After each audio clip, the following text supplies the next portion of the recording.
정치권의 과거와 현재를 입체적으로 살펴보는 시간입니다. 네, 여의도 평행이론의 최병목 월간조선 편집장, 황태순 정치평론가 나와 계십니다. 네, 안녕하세요. 안녕하세요.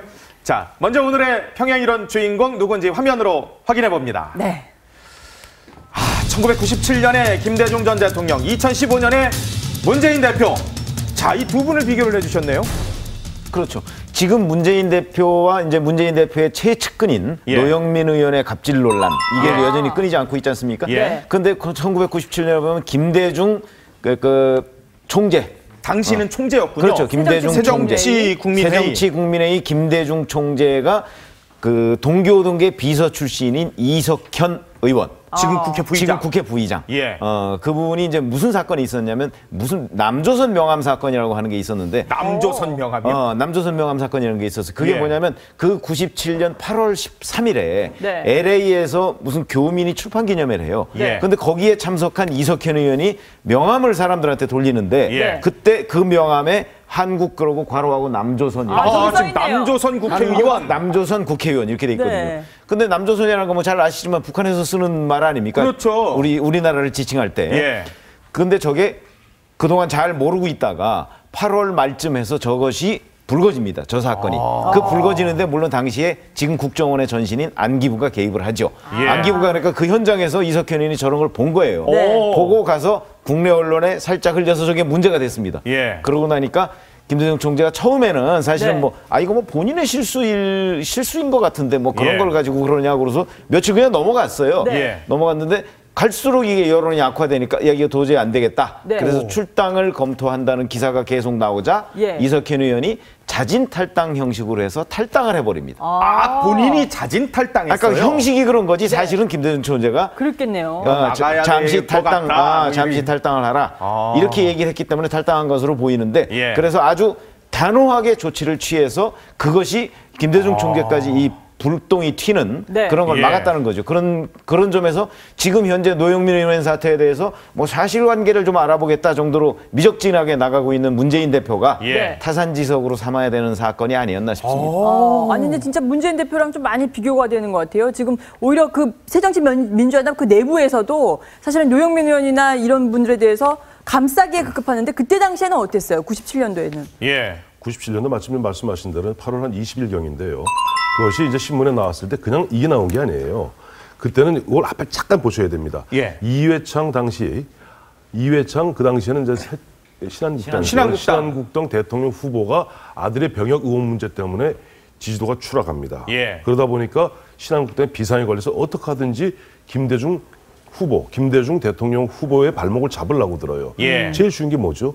김대중 대통령 후보가 평생을 다 고생했던 것이 색깔론입니다. 그래서 마침 당시 그 조선일보를 찾아보면 똑같은 이석현 당시 의원의 남조선 국회의원 명함건하고 똑같은 하루 전날 뭐가 터지냐니까 오익재 천도교 교령 수사건이 터집니다. 그게 바로 유명한 아주 북풍이에요. 그러니까 오익재라는 사람이 천도교 교령인데 전 교령인데 이 양반이 북한에 왔다 갔다 미리북에서 왔다 갔다 하면서 결국 김대중 대통령 후보에게 뭐 몇만 달러도 돈을 주었고 이런 일을 번져나갑니다. 그러니까 이것이 나중에 김대중 정부가 들어서서 다 이제 심판대에 오릅니다만 여기에서 만약에 이 불을 갖다 이석현 불을 바로 끄지 않았으면은 바로 이어지는 거예요. 이게 완전 눈덩이처럼 커질. 이건 뭐 축발. 왜가 이석현 의원은 그냥 의원이 아니에요. 동교동 비서 출신입니다. 동교동 비서 출신이고 DJ로 봐서는 가장 아끼는 막내 비서거든요. 그리고 의원 빠지를 단 이분인데 이분이 가서 남조선 LA에 가서 남조선 명함 들고 다녔다? 이거 그냥 놔뒀다 어떻게 되겠습니까? 마침 그 무렵에 막 터졌던 것이 색깔론으로 막 불이 붙기 막 시작할 무렵인데 이거는 그야말로 김대중 대통령 후보, 김대중 총재로서는 읍참마속을 할 수밖에 없었어요. 그래서 단호하게 석현이 나갔고 그때 의혹일 뿐인데도 나가. 무슨 의혹이야? 남조선에 그 명함이 있는데 그 의혹이 아니죠. 이건데 딱 울었군요, 막. 그렇죠. 이 딱 떨어지는 명함 때문에 나중에 자칫 잘못하면 그 천도교 교령 그 이야기들이 사실로 국민들이 받아들일 수가 있어요. 수도 있는. 딱 잘났기 때문에 사실은 김대중 대통령 후보가 김대중 대통령이 될 수 있었던 겁니다. 근데 1년 뒤에는 사실상 이게 안기부의 조작이다, 뭐 부풍 사건 이런 조작 나오면서는 사실상 이런 얘기들도 있었지만 당시는 이건 나중에 북풍이다 총풍이다 하는 것은 그에 보면은 8월 달에 이미 저 오익제 북풍이 불기 시작했고 10월 달 되면 강삼재 신한국당 사무총장이 DJ 비자금 670억 조사하라. 그리고 막판을 기억하시죠? 보면은 뭐 그 당시 북한에 가서 뭐 저 이회창 쪽 특보라는 사람이 가서 저 휴전선에 초 한 방 쏴다오. 이게 쫙 이어지는 것이 한 총풍까지 쫙 넉 달간에 이어지는데 만약에 이석현 의원은 이때 잘라버리지 않았으면은 두고두고 흔한 얘기로 김대중 대통령 후보를 끌려갈 수밖에 없어요. 색깔론에. 그러면 그렇게 되면 JP인들 그런 DJ하고 DJP 할 수 있습니까? 못하는 거죠. JP가 손 안 들어줬으면 DJ가 어떻게 대통령이 됩니까? 그렇기 때문에 당시에 김대중 후보는 판을 크게 볼 줄 알았던 거예요. 이 국면에서 이제 그 당시 여당 측이 나한테 아마 틀림없이 색깔론을 제기할 것이다. 오익제 교령 이것도 마찬가지다. 그렇기 때문에 김대중 총재는 당시 이제 안기부 지금 국정원의 전신에 사실은 그 파이프라인이 있었어요. 그 파이프라인을 통해서 이런 것들을 일부 보고를 받고 있는 거예요. 지금 드디어 무슨 공작을 시작하려고 한다. 내지는 뭔가를 하려고 한다 하는 거를 보고를 다 받고 있었기 때문에 그걸 미연에 차단하기 위해서라도 이런 문제에 대해서 단호하게 대처하고 단호하게 대처하지 않았을 경우에 다른 거랑 겹쳐서 눈덩이처럼 커지면 나중에 가서 그 97년 12월 대선에서 내가 이회창 후보를 도저히 이길 수 없다라는 판단이 선 거죠. 그렇기 때문에 8월 달 그 이전부터라도 작은 문제가 불거지더라도 그것을 단호하게 처리하면서 자꾸 고리를 끊는 그런 전략을 써간 거죠. 그런데 지금이요. 지금 보면은 신기남, 노영민, 윤우덕 다 친문 세력이잖아요. 거기에다가 김창호 전 국정원장 지금 돈 문제로 지금 그래서 친노의 도덕성이 지금 치명타가 가해지고 있는 상황이거든요. 그렇기 때문에 지금 문재인 대표가 저는 왜 자꾸 김대중 총재와 비교를 하는 거냐면 큰 판을 보지 못한다는 거예요. 지금도 그때는 대선 전이지만 지금은 총선 전이죠. 그렇죠. 왜냐하면 사실상 문재인 대표가 2017년에 대선을 걱정할 일이 아니고 당장 4개월여 앞으로 온 총선을 걱정해야 되는 거. 만약에 총선에서 성적이 아주 나쁠 경우에 문재인 대표의 미래는 없는 거거든요.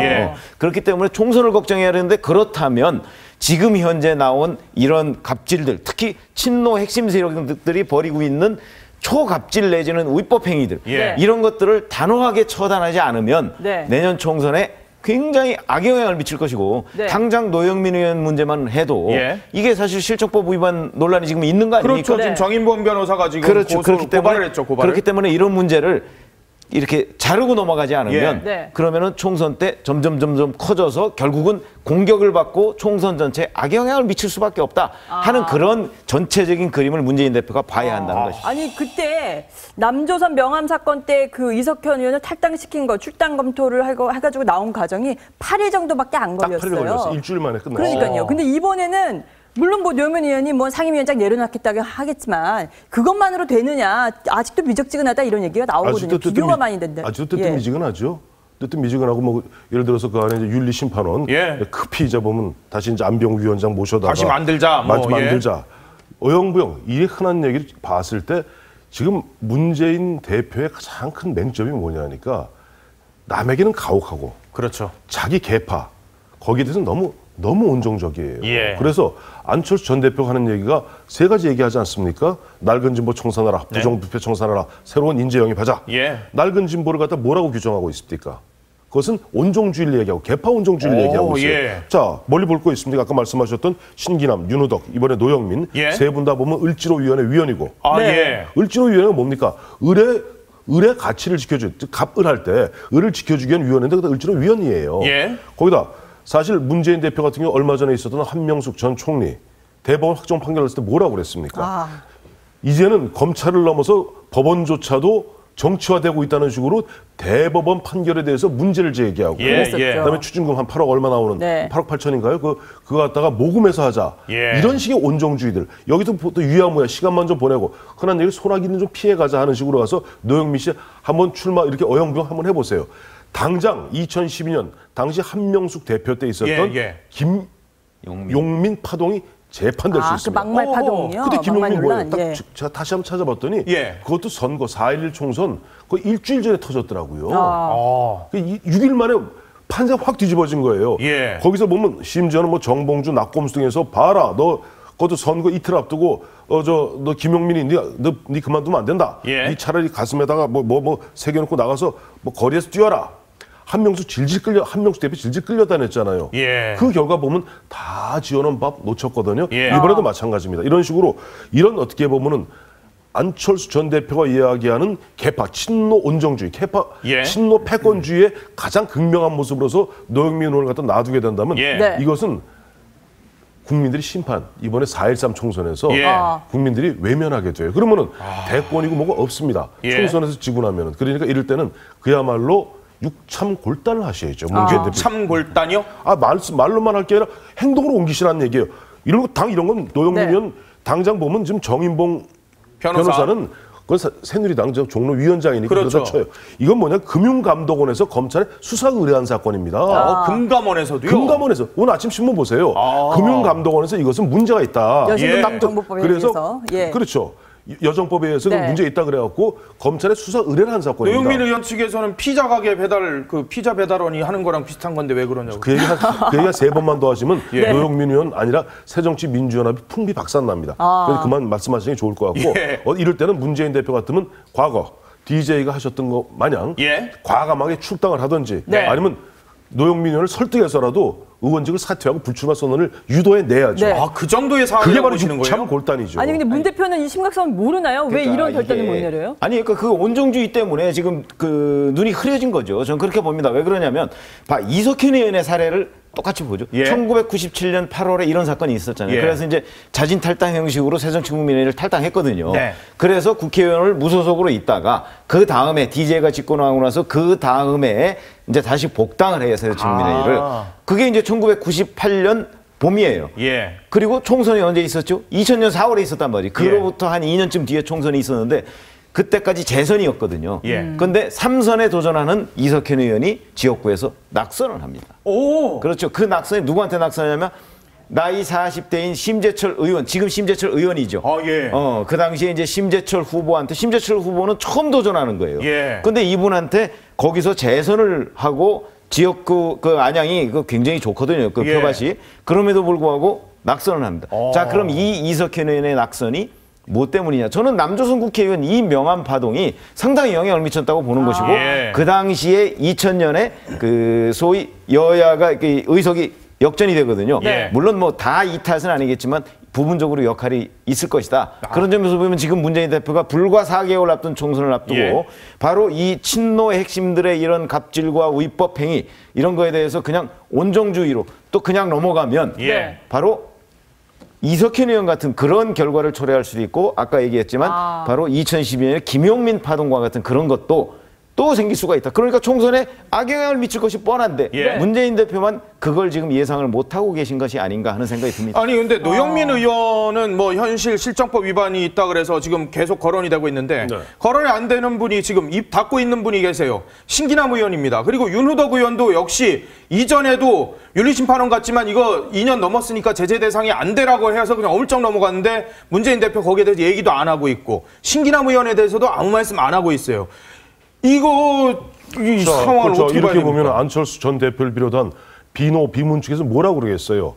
계속 친노를 공격할 거 아니에요. 친문을 네. 공격할 거 아니에요. 예. 지금 문재인 대표 입장에서는 이제 문안파 견대 제안했다가 또 저쪽 안철수 전 대표 입장에서는 자 혁신 전대하자 서로 비교 있는 상태 아니에요. 예. 이런 상태에서 국민들 눈에 비치는 건 뭡니까? 아이고 저 야당은 어떻게 밤낮 집안 싸움이냐. 집안 싸움이냐. 집안 싸움하면서 뒤로는 갑질하고. 뒤로 갑죠. 아니 근데 이 당이라는 여당이 됐든 야당이 됐든 이렇게 야당이 서로 이렇게 뭐 분열하게 되면요. 네. 야당의 전통적 지지층들이 투표장에 안 나옵니다. 그러니까 새누리당은 안 찍겠지만. 아니 새누리당 안 찍죠. 그 사람들에게 투표라는 간단합니다. 투표율이 굉장히 중요한 게 예. 보면 우리 선수가 잘하는 것 같고 우리 선수가 도덕적으로도 우수한 것 같고 우리 선수가 꼭 해야 된다 그러면 우리가 만난을 무릅쓰고 나서 찍습니다. 노무현 대통령 때 그랬던 그렇죠. 것처럼. 근데 예. 아, 우리 후보가 시원찮고 우리 후보가 정말 창피한 일을 하고 내가 저 사람을 찍는 자체가 저 당을 지지하긴 지지하지만 찍는 자체가 면구스럽고 쑥스럽고 창피하고 아들 보기 좀 부끄럽고 이런 경우 투표장에 안 가버리죠. 그러니까 지금 야당이 이런 식으로 문재인 대표가 자기 육참골단을 못함으로써 아, 왜 조국 교사 육참골단 하라고 그랬잖아요. 얼마나 절호의 기회입니까? 딱 한눈에 보여줄 수 있는 거 아니에요. 육참골단이다. 안 하고 계속 온정주의로 자기 식구 감싸기로 이렇게 가면은 안철수를 비롯한 박지원을 비롯한 이런 비노 쪽에서는 너 뭐 하는 거냐. 너 그러면서 어떻게 네가 감히 혁신 얘기할 수 있어?